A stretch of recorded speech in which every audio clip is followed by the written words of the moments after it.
सागर भइरहिदिन्छ कहिले छल भई उर्लिदिन्छ सम्हाल्नै गाह्रो भोजन बहकिने मन बहकिने मन बहकिने मन बहकिने मन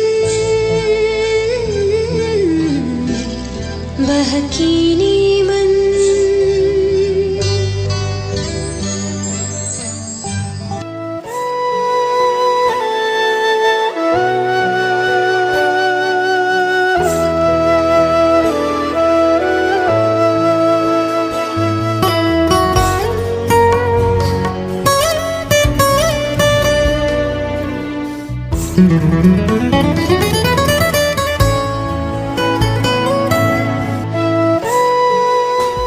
नमस्कार, कार्यक्रम बहकिने मनमा म महावीर विश्वकर्मा छु। प्राविधिक कक्षमा भीम विश्वकर्मा हुनुहुन्छ। थाहा सञ्चार नेटवर्क काठमाडौँबाट आउने यो कार्यक्रम बहकिने मन देशभरिका 140 भन्दा धेरै रेडियोहरूबाट एकसाथ प्रसारण हुन्छ। बहकिने मनकै फेसबुक पेजमा पनि यतिखेर अडियो प्रसारण भइरहेको छ भने केही बेरपछि हामी मेरो आफ्नै नामको युट्युब च्यानल महावीर विश्वकर्मा नामको युट्युब च्यानलमा त्यहाँ पनि यो कार्यक्रम राख्नेछौँ।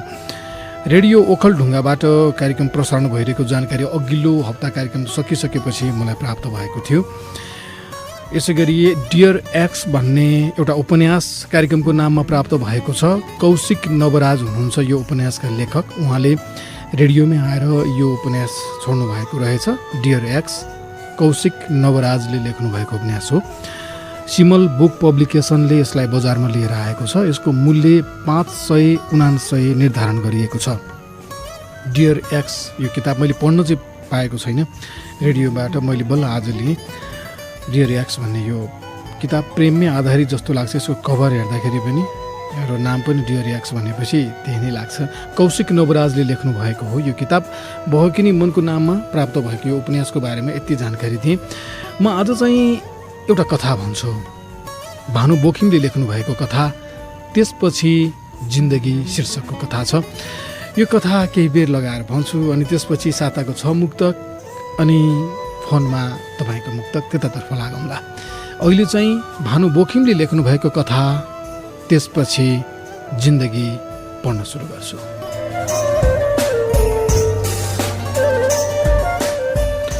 सम्यक नै भनौँ कि त्यसपछि मेरो जीवनमा धेरै अध्यायहरू थपिए। चाहेको बेला आत्महत्या गर्न पाएको भए मेरो जीवन धेरै पहिले टुङ्गिन्थ्यो। आफ्नै जीवनको इतिहास फर्केर हेर्दा घटनाहरू काल्पनिक लाग्छन्, आफ्नै आँखाको लागि विश्वासिला लाग्दैनन्। Good morning. वसन्त ऋतुको बिहान अपरिचित नम्बरबाट एसएमएस आएको थियो। एसएमएस आउँदा म क्याम्पसतिर हिँडिरहेको थिएँ। महेन्द्र बहुमुखी क्याम्पसतिर सोझिएको बाटोको बायाँ किनारमा मेरा पाइलाहरू चलिरहेका थिए। सोचे कि कसैले झुकिएर एसएमएस पठाए वा कोही कलेजको साथीले सम्झेको हुनुपर्छ। मैले जवाफ दिन जरुरी ठानिनँ। गुड इभिनिङ, म तिमीलाई प्रेम गर्ने मान्छे हो। साँझपख उही नम्बरबाट अर्को एसएमएस आयो। यसपालि म बिहान झैँ सामान्य रहन सकिनँ। म कोठामा एक्लै बसेको थिएँ। दिनमा किनारमा झुन्डिएको पर्दाले झ्यालको पुरै क्षेत्रफल ढाकिसकेको थियो। मलाई लाग्यो कि यो एसएमएस कसैले जानी बुझी पठाइरहेको छ। थोरै पर्दा तानेर अगाडि निहालेँ, तर निहाल्नु बेकारको प्रयास थियो। मैले तुरन्त नम्बर डायल गरेँ तर उठेन। 1 घन्टाको अन्तरालमा 4 चोटि फोन गरेँ तर उठेन। म साँझको समय नियमित पढ्ने र नोट बनाउने गर्थेँ, तर आजको तालिका एसएमएसले बिथोलिदियो। अबेरसम्म निदाउन सकिनँ। बिहान बिउझँदा पनि त्यसैको ह्याङओभर लिएर बिउझिएँ। गुड मर्निङ, राम्रोसँग क्याम्पस जाऊ। भोलि क्याम्पस हिँडिरहेको बेला एसएमएस आयो। एसएमएस त्यही ठाउँ पुग्दा आयो जुन ठाउँ पुग्दा हिजो पनि आएको थियो। मलाई लाग्यो कि यो मान्छे यतै कतै बस्छ। मैले वरिपरि टाउको घुमाएर हेरेँ। धेरै मान्छेहरू बाटोमा हिँडिरहेका थिए। सडकमा हाम्रो क्याम्पसको ड्रेस लगाउने अरू विद्यार्थीहरू पनि हिँडिरहेका थिए, तर मैले चिनेका भने थिएनन्। क्याम्पस पुगेपछि मैले एसएमएसको घटना नजिकका साथीलाई सुनाएँ। कुरा सुनेर दिपक भन्ने साथी तातियो। पुरा नाम दिपक महातारा, ऊ जाजरकोटको थियो। मलाई थाहा छ कि दिपकले मलाई मन पराउँछ, तर खुलेर भन्न सक्दैन। म भने उसको चाहना नबुझे चाहिँ गर्थेँ। ऊ आजको माहौललाई पनि आफ्नो पक्षमा पार्न चाहन्थ्यो। त्यसलाई ठिक पारिहाल्नुपर्छ। उसले आफ्नो मोबाइल झिक्दै बोल्यो, त्यसको नम्बर देऊ त बिमला। मैले दिपकलाई नम्बर दिएँ। उसले नम्बर डायल गर्यो तर उठेन, पटक पटक डायल गर्दा पनि उठेन। त्यसपछि उसले हामी सबैलाई क्यान्टिनमा लिएर गयो। चिया पिउँदै गर्दा फेरि अर्को साथीको नम्बरबाट डायल गर्यो, यसपालि पनि फोन उठेन। भेटेको दिन यसको खुट्टा भाँच्नुपर्छ, दीपकले साथीको फोन फिर्ता दिँदै भन्यो। म सधैँकै समयमा कलेजबाट फर्किएँ। आउँदा भाउजूले खाना तयार गर्नुभएको थियो, दाजु अफिस जानुभएको थियो, म यहाँ पहाडबाट पढ्नकै लागि झरेको थिएँ। खाना खाएर आफ्नो कोठामा आएँ। कोठामा आएर ओछ्यानमा पल्टेको थिएँ, एसएमएस आएको सङ्केत आयो। यो नम्बरबाट तिमीलाई मात्र एसएमएस पठाएको छु, मैले कसैलाई दिएको छैन। आज केही नयाँ नम्बरबाट फोन कल आएको थियो, त्यो नम्बरहरू तिम्रो आफन्त वा साथीहरूको हो भन्ने म पक्का छु। अबदेखि यो नम्बर अरूलाई नदिनु र कल गरे पनि उठ्ने छैन। लामो एसएमएस पढेर चकित भएँ। मलाई लाग्यो कि यो मान्छेले शाहरुख खानको फिल्म धेरै नै हेरेको छ। फेरि बाहिरतिर निहालेँ, सडकमा मान्छेहरू हिँडिरहेका। त्यसमा एसएमएस पठाउने पनि छ वा छैन ठम्म्याउन त्यति सजिलो थिएन। बेचैनी भने बढ्दै गइरहेको थियो। सबै कुरा दाजु भाउजूलाई सुनाउ झैँ लाग्यो, तर उचित ठानिन। सुनाएको भए मलाई दाजु भाउजूले विवाहको निम्ति अर्घाखाँची पठाइदिन सक्थे। मलाई नेपालगञ्जमै बसेर पढ्नु थियो। उसमाथि मेरो विवाहको कुरा चल्न थालेको थियो। दाई भाउजू अनि बुवा आमालाई मेरो पढाइको भन्दा विवाहको चिन्ता बढी थियो। मलाई लोकसेवा पास गरेर सरकारी अधिकृत हुनु थियो। म दिनानुदिन आउने उसको एसएमएसले आजित हुन थालेको थिएँ। मैले उसलाई लेख्न बाँकी कुनै गाली थिएन। मेरो साथीहरूको समूह पनि मान्छे पत्ता लगाउन लागि परेका थिए, तर भ्याउ पाइरहेका थिएनन्। ऊ कहिले सायरी लेखेर पठाउँथ्यो, कहिले विवाहको मिति तोकेर पठाउँथ्यो, तर यी सबै एसएमएसमा सीमित थियो। न त उसले कल गरेको थियो, न मेरो फोन नै उठाउँथ्यो। एसएमएस आउन थालेको 10-12 दिन भइसकेको थियो। मध्य दिनको समय म किताब च्यापेर बसिरहेको थिएँ। ध्यान भने किताबमा थिएन। अचानक टेबल माथिको मोबाइल फोन बज्न थाल्यो। तानेर हेर्दा त्यही नम्बर नाचिरहेको थियो। मलाई फोन आएको देखेर अनौठो लाग्यो। मैले सेलफोन उठाएर कानमा टाँसेँ, तर केही पनि बोलिनँ। एकछिन सन्नाटा नै छायो। हेलो, उतैबाट कुनै महिलाको आवाज आयो। हजुर, मैले भने। विमलाजी हो? उसले सोध्यो। हो, म विमला नै हो। मैले भने, तपाईँ को हो? तपाईँलाई बारम्बार जसले एसएमएस पठाइरहेको छ नि, म उसको श्रीमती हो। उसले भन्यो। फोनमा बोली महिलाको कुरा सुनेर जसङ्ग भएँ। जसले मलाई प्रेम गर्छु भन्छ, ऊ पहिले नै विवाहित छ। मस्तिष्कमा प्रश्न उब्जियो। जस्काउने कुरा अरू पनि धेरै थिए। ती महिलाका अनुसार उसको श्रीमान कुनै समय नामुद दादा बब्लु थियो। बब्लु भनेपछि नेपालगञ्जमा सबैले चिन्थे। उसको दादागिरी तुलनात्मक रूपमा कम छ, तर शत्रु पहिले झैँ धेरै छन्। उसले धेरै महिलालाई प्रेमको नाममा एकाध दिन रमाइलो गरेर छोड्यो र ऊ अहिले मेरो पछि लागेको छ। ती महिलाले आज श्रीमानले मोबाइल लग्न बिर्सेको हुनाले फोन गरेको बताइन्। म फोन राखेपछि सिताङ्ग भएँ। मलाई कहिले भोलि होला जस्तो भयो। मलाई आजको दिन जस्तो बोझिलो कहिले लागेको थिएन। मानौ कि समयको गति नै रोकिएको छ। त्यो दिन साँझको प्रतीक्षा, साँझपछिको रात र रातपछि भरेको प्रतीक्षा वर्षौँ झैँ लाग्यो। भोलि बिहान म डर मानी क्याम्पस पुगेँ। खै किन हो, मलाई बाटैमा बब्लुले केही गर्छ कि जस्तो लाग्यो। क्याम्पस पुगेपछि पहिलो घन्टीमै साथीहरूलाई क्यान्टिन जाउँ भने उनीहरूलाई पढ्ने मन थियो, तर मैले उनीहरूलाई मनाएर क्यान्टिन लगेँ अनि सबैलाई बब्लुको कुरा सुनाएँ। मेरो कुरा सुनेपछि सबैको होस उड्यो। दीपक पनि केही बोल्न सकिरहेको थिएन। सबैभन्दा बढी त्रास प्रियङ्का चतुर्वेदीको आँखामा छल्किरहेको थियो। कलेजका साथीहरूमध्ये प्रियङ्का नेपालगञ्जकै थिइन्। विमला, तिमी चिन्ता नलिऊ। दीपकले चियाको गिलास टेबलमा रगड्दै बोल्यो। छुटकारा पाउने उपाय खोजौँला। म उत्साहहीन भएको चियाको गिलास पक्रेको थिएँ। दीपकै कोहरो बोलिरहेको थियो। त्यो मान्छे त डेन्जर छ, प्रियङ्काले भनिन्। त्यसको नामले नेपालगञ्ज नै हल्लिन्छ। प्रियङ्काले बब्लुको इतिहास, उमेर, बनावट सबै भन्यो। प्रियङ्काका कुराले मेरो मस्तिष्कमा बब्लुको आकृति निर्माण भयो, जुन आकृति सम्झेर अझै डराएँ। घरमा भनौँ कि नभनौँ भन्ने दोमन रहिरह्यो। मैले क्याम्पसबाट फर्किएकै दिन पत्ता लगाएँ कि घर अगाडिको पसलमा चिया खाने मान्छे बब्लु हो। ऊ निकै अग्लो थियो। मैले उसको आँखा नै डर लाग्दो पाएँ। ज्यान त्यस्तै मोटो, उमेर पनि झन्डै 10-15 वर्ष बढी। यति नराम्रो त मेरो कुनै साथी थिएनन्। उसको लागि मेरो मनमा प्रेम त हुनै सक्दैन थियो। म बब्लुबाट मुक्ति खोज्न थालेँ। त्यतिकैमा मैले विवाह गर्ने सोच बनाएँ। बुवा आमाले भनेको मानेर विवाह गर्छु र नेपालगञ्ज छोड्छु। उसले हरेक दिन एसएमएस पठाइरहन्थ्यो। उसको एसएमएसको सार एउटै हुन्थ्यो कि ऊ मलाई प्रेम गर्छ र कुनै पनि हालतमा प्राप्त गरेर छोड्छ। एक दिन उसको एसएमएस आएपछि मैले जवाफ पठाएँ। मिस्टर बब्लु, मैले तँलाई चिनिसकेको छु। तेरो इतिहासदेखि वर्तमानसम्म पत्ता लगाएको छु। एकपल्ट फोन गर, सिधा कुरा गर्नु छ।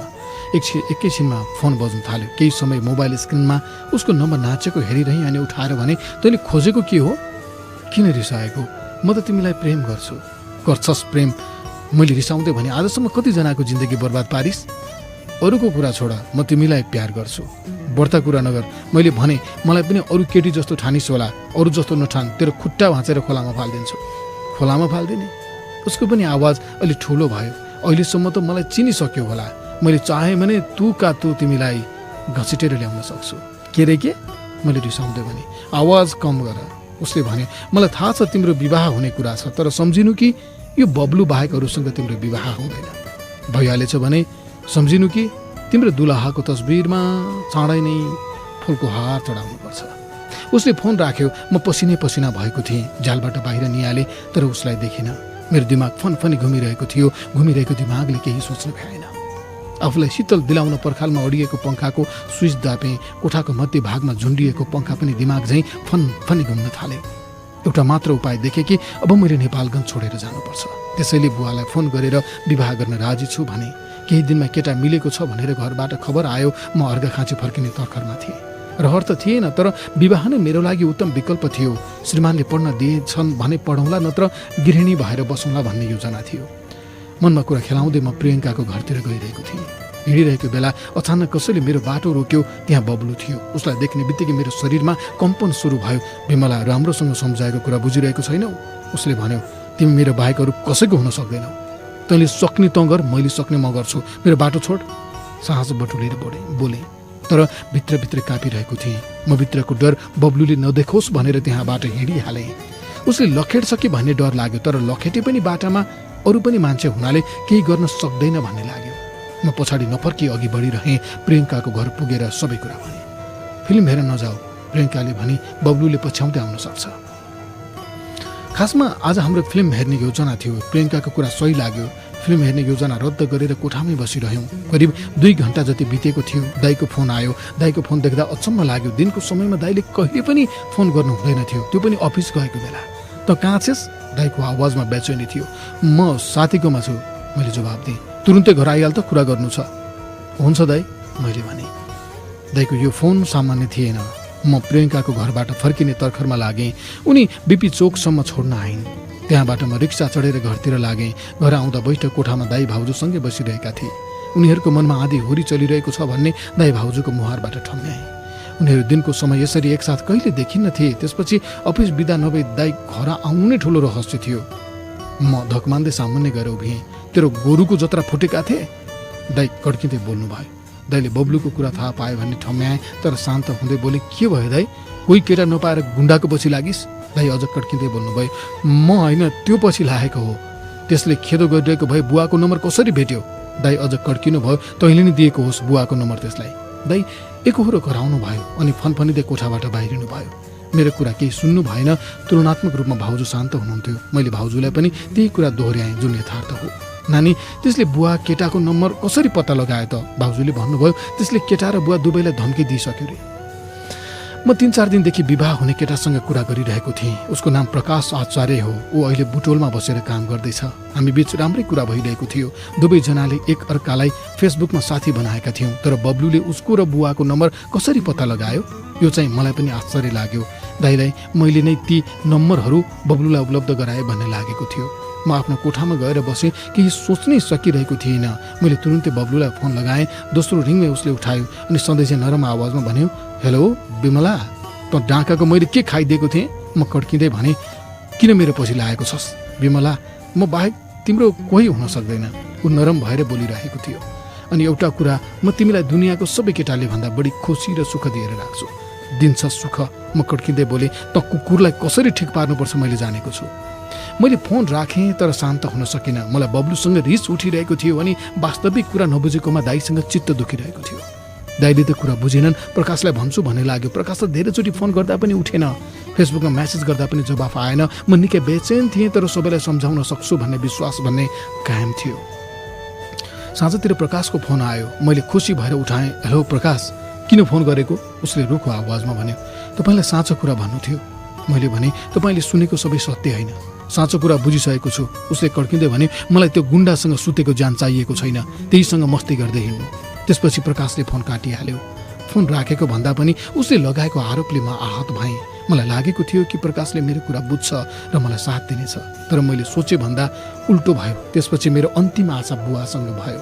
मैले बुवालाई फोन गरेँ। बुवाले फोन उठाउने बित्तिकै भन्नुभयो, त हाम्रो लागि मरिसकिस्, हामी पनि तेरो लागि मर्यौँ। मैले कसैको साथ पाइनँ। एकातिर गुन्डाको धम्की, अर्कोतिर परिवारको असहयोग र लान्छना। म निकै आहत भएँ। यो बेला खै किन हो दिपकको सम्झना बढी आयो। दिपकसँग केही आश पलाएर आयो। मैले उसलाई भेट्न बोलाएँ। ऊ आयो पनि। मैले चियाको गिलास टेबलमा राख्दै सोधेँ, दिपक तिमी मलाई माया गर्छौ? भन्न मात्र नसकेको हो। उसले मुहारमा उज्यालो मुस्कान छर्दै भन्यो, म क्याम्पसमा भेटेदेखि नै मन पराउँछु। त्यसो भने मलाई भगाएर कतै लैजाऊ। मैले भने म बब्लुबाट मुक्ति चाहन्छु। अहिले त कसरी सम्भव छ र? उसले पनि प्रश्नवाचक चिन्ह खडा गर्यो। दिपकले आफ्नो निष्कर्ष सुनायो। ऊ मलाई विवाह गर्न तयार छ, तर उसले जागिर पाइन्जेल मैले प्रतीक्षा गर्नुपर्छ। तर मलाई तत्कालै नेपालगञ्ज छाड्नु थियो। सँगै बसे पनि दाईसँग बोलचाल बन्द भएको थियो। दाई नभएको बेला भाउजू अलिअलि बोल्नुहुन्थ्यो, तर भाउजूले केही गर्न सक्नु हुँदैन थियो। मेरो दिन र रात एउटै भएका थिए, पुरै अँध्यारो। म क्याम्पस जान छोडेको थिएँ। बाहिर निस्कन मन लाग्दैन थियो, तर बब्लुको म्यासेज र फोन भने आइरहेको थियो। आजित भएर एक साँझ मैले आत्महत्या गर्ने निर्णय गरेँ। भोलिपल्ट बजार गएर डोरी किनेर ल्याएँ। सिलिङ फ्यान अड्काउने ठाउँमा डोरी झुन्ड्याएँ। आफूलाई पासो हाल्ने बेलामा एकाएक सोच परिवर्तन भयो। म यत्तिकै मर्नु हुँदैन, बब्लुलाई पनि ठिक पार्नुपर्छ, नत्र यसले म जस्तै अरू केटीको जीवन पनि बर्बाद पार्छ। नयाँ निर्णय अनुसार म बब्लुको घरमा आत्महत्या गर्ने निर्णय गरेँ। त्यो निर्णयको कारण यस्तो बनाउँछु कि यत्रो गुन्डागिरी गरेर पनि जेल नगएको बब्लुलाई जेल जानु परोस्। योजना अनुरूप मैले बब्लुलाई फोन गरेर आफू विवाह गर्न राजी भएको बताएँ। बब्लु घर छेउमै गाडी लिएर मलाई लिन आयो। मैले दाइले चुनौती दिएर घरबाट निस्किएँ। बब्लुले मलाई कोहलपुर लगेर भाडाको घरमा राख्यो। तपाईँको घर कहिले लग्ने? म सधैँ दोहोऱ्याउने प्रश्न गरेँ। हामी कोहलपुरमा डेरामा बसेको महिना दिन जति भएको थियो। एउटै कुरा कति गर्छ? उसले पुरानै जवाब दियो, घर बनिसक्नै लागेको छ त, अब 10-15 दिन पर्ख। पुरानो घरमा उसको जेठी श्रीमती बस्थ्यो। ऊ बेला बेला श्रीमतीलाई भेट्न जान्थ्यो। नयाँ घर अब महिना दिनमा तयार हुने कुरा थियो। त्यो नयाँ घरमा मैले आत्महत्या गर्ने योजना बनाएको थिएँ। मैले लामो सुसाइड नोटको तयारी गरेको थिएँ, जसलाई आत्महत्या गर्नु अघि फेसबुकमा प्रकाशित गर्ने अनि आफ्नो जीवन अन्त्य गर्ने योजना बनाएको थिएँ। घर सर्ने दिन नजिकै थियो। एक साँझ घर नफर्किने गरी बब्लु निस्किएको थियो। जेठी श्रीमती र छोराछोरीको साथ समय बिताउँछु भनेर निस्किएको थियो। ऊ जहाँसुकै गए पनि मलाई चासो थिएन। मलाई त चाँडोभन्दा चाँडो उसको घरमा आत्महत्या गर्नु मात्र थियो। अचानक भोलिपल्ट प्रहरीहरू आए अनि सोधे, बब्लुलाई चिन्नुहुन्छ? किन नचिन्नु? मैले भने, मेरो श्रीमान हो। हिजो राति उसको हत्या भयो, प्रहरीले भन्यो। प्रहरीले उसको शत्रुले हत्या गरेको बतायो, तर हत्यारा पत्ता लगाउन सकेन। त्यसपछि सबै उलटपलट भयो। म बब्लुको घर जान सक्ने अवस्थामा भइन, आफ्नै घर तथा दाईको घर फर्कन सक्ने अवस्थामा पनि थिइनँ। बब्लुको मृत्युसँगै नाता टुट्यो। म एउटा एनजिओको सहारामा पुगेँ। त्यही एनजिओले मलाई पढायो अनि महिलाको हितमा बोल्ने बनायो।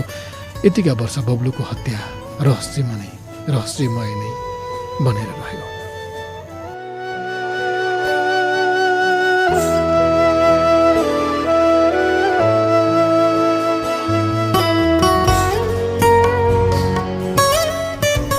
कार्यक्रम बहकिनी मनमा आज भानु बोखिमले लेख्नु भएको त्यसपछि जिन्दगी यो शीर्षकको कथा वाचन गरेँ।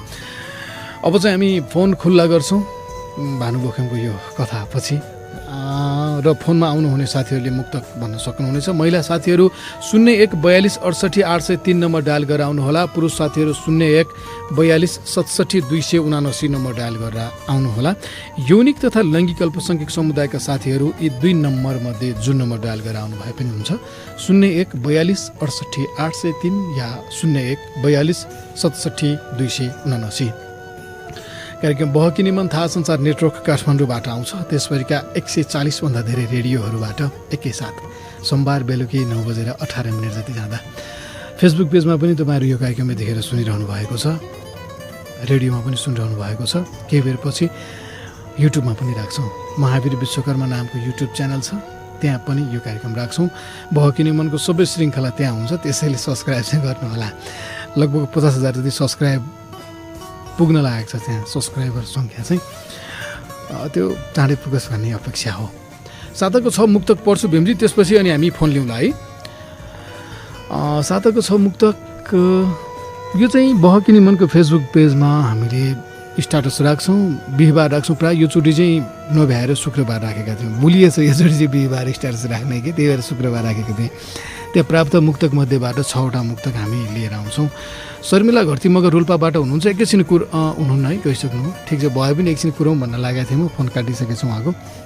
म त्यहाँ अघि फेसबुक पेजबाट लिएर आएको यो साताको 6 मुक्तक मध्ये 3वटा पढिहाल्छु। पहिलो मुक्तक राजन डाउका डेभिड बझाङका साथी हुनुहुन्छ। एक अर्का बीच भरपूर संवाद राखोस्, औँसीको पूर्णिमाले पनि चाँद राखोस्। एक अर्का बीच भरपूर संवाद राखोस्, औँसीको पूर्णिमाले पनि चाँद राखोस्। जीवनभर यसरी मुस्कुराइराख्ने मन छ, मेरा दुश्मनले पनि मलाई याद राखोस्। राजन डाउका डेभिड बझाङका साथीको मुक्तक थियो। अर्को मुक्तक सुरेन्द्र चौधरी लमही दाङका साथीको। तेर्साएर प्रश्न अनेक खाले खिसी गर्नुहुन्छ, के गरी घर खाला यस्ताले खिसी गर्नुहुन्छ। तेर्साएर प्रश्न अनेक खाले खिसी गर्नुहुन्छ, के गरी घर खाला यस्ताले खिसी गर्नुहुन्छ। बेरोजगार नातिले केही इलम नगरेको देख्दा वृद्ध भत्ता देखाउँदै हजुरबाले खिसी गर्नुहुन्छ। सुरेन्द्र चौधरी लमही दाङका साथीको मुक्तक। तेस्रो मुक्तक छ अतीक्षा भुसाल बुटवलकी साथीको। ढुङ्गाको मुटु हुनेसँग प्यार गरिएछ, नगर्नु थियो माया लगातार गरिएछ। ढुङ्गाको मुटु हुनेसँग प्यार गरिएछ, नगर्नु थियो माया लगातार गरिएछ। तिमी बिना मर्छु के भनियो, यो सबै अनेकौँ चटक बेकार गरिएछ। यो सबै अनेकौँ चटक बेकार गरिएछ। साताको 6 मुक्तक अन्तर्गत 3वटा मुक्तक भने र अब चाहिँ फोनमा आउने साथीसँग नै म कुरा गर्छु। किशोर राणा मगर धादिङबाट फोन सम्पर्कमा हुनुहुन्छ। किशोरजी, बहकिने मनमा स्वागत छ तपाईँलाई। धन्यवाद। धादिङ कहाँनिर किशोरजी तपाईँको? मेरो यो नीलकण्ठ नगरपालिका 7 यो सदरमुकामबाट नजिकै पर्छ, झन्डै बाइकमा गयो भने 10 मिनट जति लाग्छ होला। ए, अनि तपाईँ के गर्नुहुन्छ? पढ्ने हो कि काम गर्ने हो कि कसो? पहिला पढ्थेँ, अहिले यसरी जस्तो छु, अब खासै त्यस्तो छैन। ए, ल मुक्तक सुनाउ तपाईँको अब।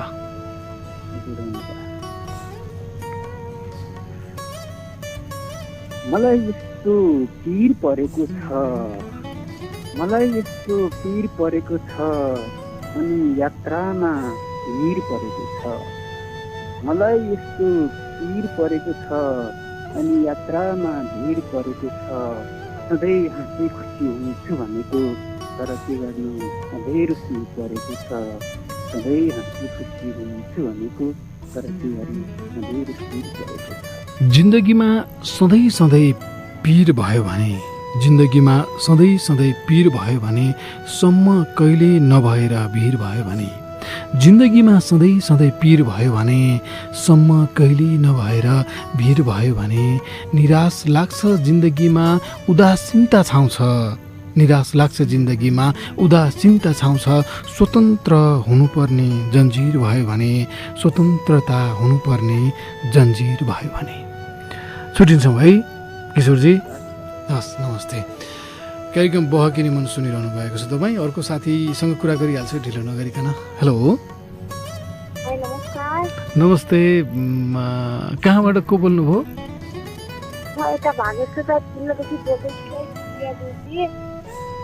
एकचोटि अलि बिस्तारै अलि स्लो भनिदिनुहोस् त, कुन जिल्लाबाट अनि नाम के हो भनेर? सुफिया जोशी। कुन जिल्लाबाट तपाईँ? हो, ठिक छ। ल, तपाईँले अघि जिल्ला भन्नु भएको थिएन कि, त्यही भएर नसुन्नु पो मिस्टेक भएको हो कि भन्ने लागेको। ल, तपाईँको मुक्तक सुनौ अब। ल, डडेलधुराबाट हुनुहुन्थ्यो। डडेलधुरा भन्ने बित्तिकै डडेलधुरा पुग्दाखेरि चाहिँ अस्ति म सुदूरपश्चिमको यात्रामा थिएँ लामो समय। राति 1 बजी पुगेका थियौँ कि हामी डडेलधुराको चाहिँ बथान डाँडा कि जस्तो लाग्छ, नाम कस्तो कन्फ्युज भयो। राति 1 बजी पुगेको थियो। सिरेटो बढी लाग्ने रहेछ, चिसोमा झन् त्यही माथि डडेलधुरा भन्ने बित्तिकै झट्ट दिमाग त्यहाँ जान्छ कि। कार्यक्रम बहकिने मन सुनिरहनु भएको छ। अर्को साथी आउनुभन्दा अगाडि म साताको बाँकी 3वटा मुक्तक छ, म पढिहाल्छु, त्यसपछि अनि साथीसँग कुरा गरौँला भीमजी है। म पहिला अब बाँकी 3वटा मुक्तक पढिहाल्छु। चौथो नम्बरको मुक्तक छ रेजिना चेपाङ इच्छा कामना एक चितवनकी साथीको। हिजोभन्दा आज झन् सम्झन पर्नेले एक एक गरी टाढिँदैछन् सम्झन पर्नेले।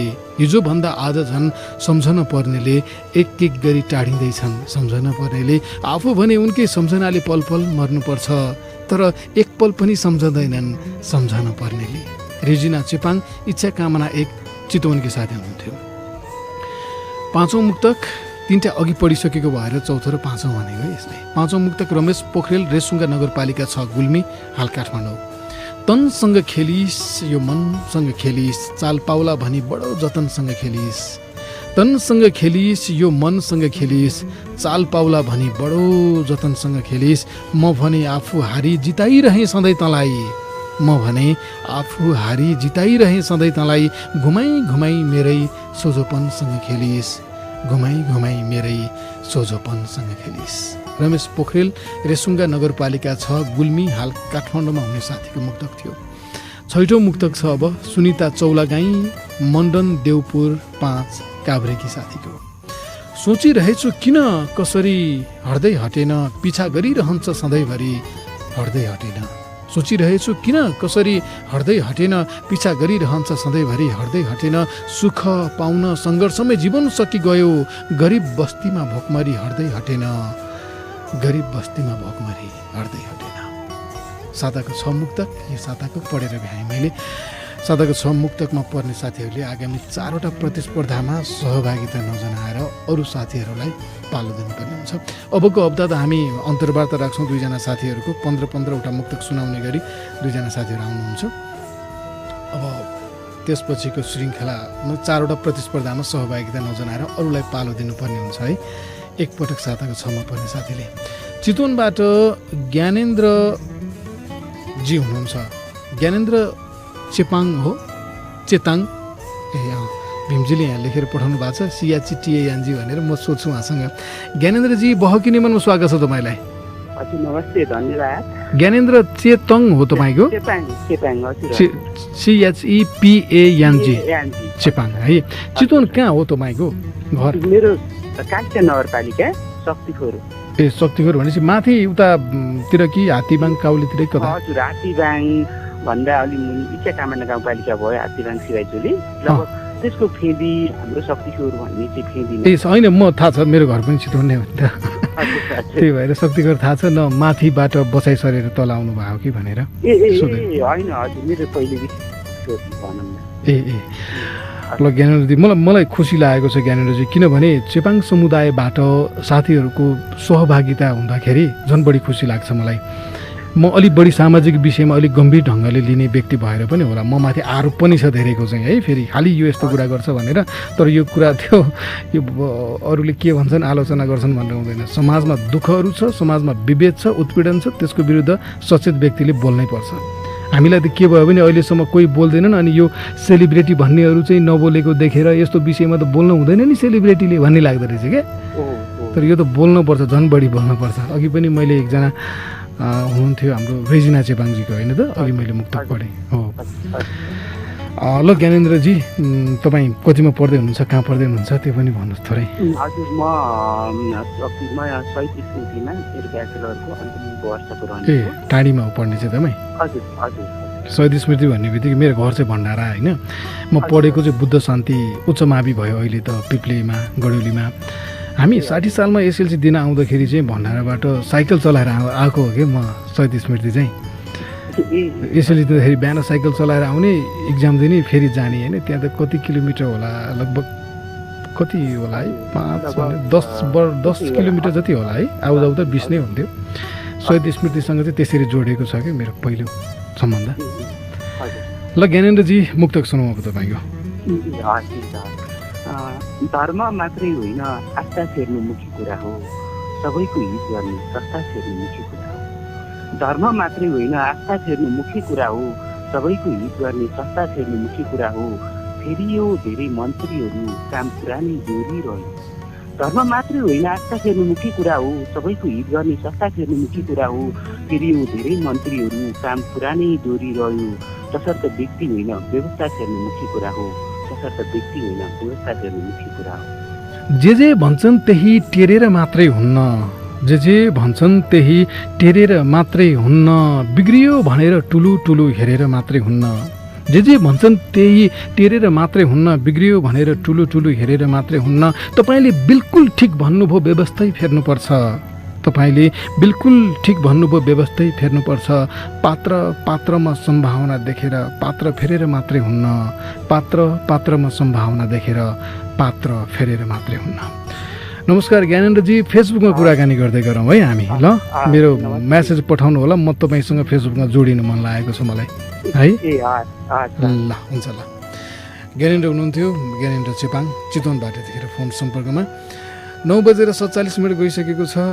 अर्को एकजना साथी हो बेमजी, अन्तिम साथी है, ताराजी डोल्पाबाट। हुन्छ ताराजी, बहकिनी मनमा स्वागत छ तपाईँलाई। हजुर धन्यवाद, नमस्ते। नमस्ते ताराजी, सन्चै हुनुहुन्छ? हजुर दाइ ठिकै छु म। रोल्पा कुन ठाउँ तपाईँको? रोल्पाको सुनछारी गाउँपालिका 3 गाउँ रोल्पाबाट। ए ल ठिक छ, अन्तिममा छौँ, 9:48 गइसकेको छ। त्यसो हुँदाखेरि तपाईँको मुक्तक नै सुनौ। ओके, म सुरु गरेँ। हुन्छ।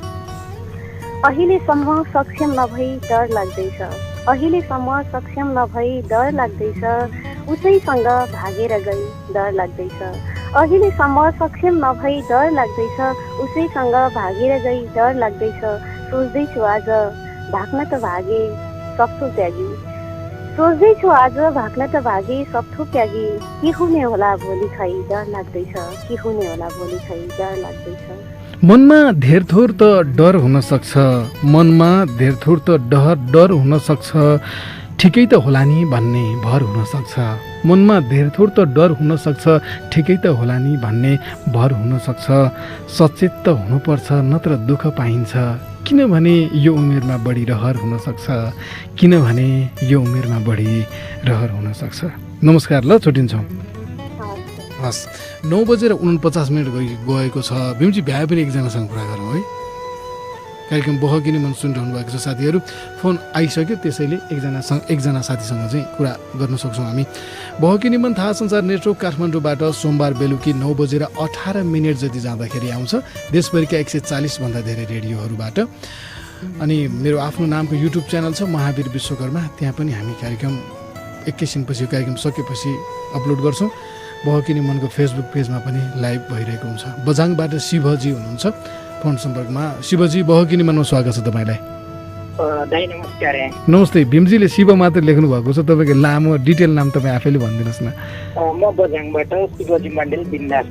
ए अब चाहिँ अन्तिममा भएको भएर तपाईँलाई म मुक्तक भन्ने अनुरोध गर्छु ल। हुन्छ दाइ, म मुक्तक सुरु गर्छु है। हुन्छ शिवजी, हुन्छ। गरिरहन्छन् दिनौ छलसाम, के नै हुन्छ र पराइको देशमा हाम्रो नाम के नै हुन्छ र, जति सक्दो दुःख कष्ट गरे पनि त आखिर, गरिरहन्छन् दिनौ छलसाम, के नै हुन्छ र पराइको देशमा हाम्रो नाम के नै हुन्छ र, जति सक्दो दुःख कष्ट गरे पनि त आखिर, 2-4 रुपियाँ भन्दा ठुलो दाम के नै हुन्छ र, 2-4 रुपियाँ भन्दा ठुलो दाम के नै हुन्छ र। हजुरलाई स्वदेश छाडेपछि केही दामको आश हुन्छ, स्वदेश छाडेपछि केही दामको आश हुन्छ, बेरोजगारी बस्नु नपरोस् भन्ने कामको आश हुन्छ। स्वदेश छाडेपछि केही दामको आश हुन्छ, बेरोजगार बस्नु नपरोस् भन्ने कामको आश हुन्छ, तर सधैँ परिवारबाट टाढा भइरहँदा नि, तर सधैँ परिवारबाट टाढा भइरहँदा नि, नेपालमै भइदिएको भए हुन्थ्यो भन्ने नामको आश हुन्छ, नेपालमै भइदिएको भए हुन्थ्यो भन्ने नामको आश हुन्छ। उहाँ गइसक्नु भएको छ कार्यक्रम बहकिनी मनको। अब चाहिँ छुट्टिनुपर्ने बेलामा हामी आइसकेका छौँ र अन्तमा मलाई भन्नुपर्ने एउटा कुरा चाहिँ के छ भने, मैले अघिल्लो श्रृङ्खलामा भनेको थिएँ युट्युब च्यानल जुन मेरो आफ्नै नामबाट छ महावीर विश्वकर्मा, त्यहाँ एउटा छोटो कथा पढ्ने जस्तो कार्यक्रम सुरु गरौँ जस्तो लागेको थियो मलाई, अडियोमा मात्रै, अथवा तपाईँले लेखेर पठाउनु भएको तपाईँको आत्मकथा भने के तपाईँको जीवनको कथा लेखेर पठाउनु भयो भने फेसबुकमै पठाउनु भए पनि हुन्छ, अथवा फेसबुकमा एकछिन कुरा गरेर मलाई यस्तो पठाउनु थियो, इमेल दिनु भन्नुभयो भने म तपाईँलाई मेरो इमेल आइडी पनि दिन्छु। त्यो पढेर राख्ने, तपाईँले लेख्नुभएको कथा पढ्ने, अथवा फेसबुकतिर कतै देखिन्छ नि छोटो छोटो कथाहरू। आज मैले त्यो एउटा प्रयोग गरेर राखेको छु कि बहकिनी मनको फेसबुक पेजमा पनि सेयर गरेको छु, मेरो आफ्नै महावीर विश्वकर्मा नामको फेसबुक पेजमा पनि त्यो युट्युबको लिङ्क सेयर गरेको छु। हेर्नुहोला, वचन शीर्षकको कथा छ, त्यो 9 मिनट जति होला म बोलेको, ओपनिङ क्लोजिङ सहित गर्दाखेरि छोटो छ कथा चाहिँ। त्यस्तै तपाईँले कतै भेट्नु भएको कुनै कथा, एकदम उत्प्रेरणा दिने कथा, यो कथा चाहिँ अरू कोही साथीलाई सुनाउन पाए पनि हुन्थ्यो, किनभने यो कथा सुनेपछि मलाई केही न केही मैले सिकेँ, केही न केही मलाई राम्रो प्रभाव पर्यो, केही न केही म सचेत भएँ, यस्तै अरूलाई पनि हुन्थ्यो कि भन्ने लाग्यो भने तपाईँले पठाउनु भयो हुन्छ। मैले फलानु ठाउँमा भेटेको होइन, फलानु अब फेसबुक पेजमा अथवा फलानुले लेखेको, मेरो साथीले लेखेको, जे भए पनि हामी फलानु साथीले हामीलाई पठाउनु भएको हो, उहाँले यो ठाउँमा यो कथा देख्नु भएको रहेछ छोटो भनेर त्यो वाचन गर्ने थिएँ। त्यसको कस्तो फर्मेट भन्ने चाहिँ युट्युबको लिङ्क मैले बहकिनी मनको फेसबुक पेजमा पनि, महावीर विश्वकर्मा नामको फेसबुक पेजमा पनि राखेको छु। वचन शीर्षकको त्यो कथा तपाईँले सुन्नु होला। त्यसमा म एकदम इन्फर्मल बोले हुन्छु, हुन त बहकिनी मनमा पनि म इन्फर्मल बोल्छु, मलाई त एकदम फर्मालिटी त्यति मन पर्दैन कि, त्यही भएर कार्यक्रम चलाइरहँदा पानी खाने, खोक्ने, इधर उधर त्यो जे हुन्छ त्यो गरिरहेको हुन्छु। त्यो प्रोग्राममा पनि म त्यसरी स्लो बोलिरहेको हुन्छु। तपाईँले सुन्नुभयो भने बहकिनी मनमा चाहिँ अलिक टाइम कम हुन्छ र हतार हतार बोल्नुपर्ने हुन्छ, र त्यसमा चाहिँ एकदम आनन्दले बोले हुन्छु म। सुन्नु होला, बहकिनी मनको फेसबुक पेजमा नै सेयर गरेको छु मैले आज दिउँसो, वचन शीर्षकको कथा छ। अब चाहिँ बहकिनी मनको आजको श्रृङ्खलाबाट तपाईँ सबैलाई धन्यवाद दिँदै प्राविधिक कक्षका मित्र भीम विश्वकर्माप्रति आभार व्यक्त गर्दै म महावीर विश्वकर्मा पनि अर्को श्रृङ्खलासम्मको लागि चाहिँ छुट्टिन्छु। एउटा मुक्तक पढ्छु अन्तिममा चाहिँ। मबाट के कस्तो कसुर भएको छ, नत्र किन समय निष्ठुर भएको छ। मबाट के कस्तो कसुर भएको छ, नत्र किन समय निष्ठुर भएको छ। जसलाई जीवन ठानेर मन सुम्पिदिएँ, उही आज हिँड्दा हिँड्दै दूर भएको छ। उही आज हिँड्दा हिँड्दै दूर भएको छ। हवस्, जान्छु, अर्को हप्ता आउँछु नि। नमस्कार।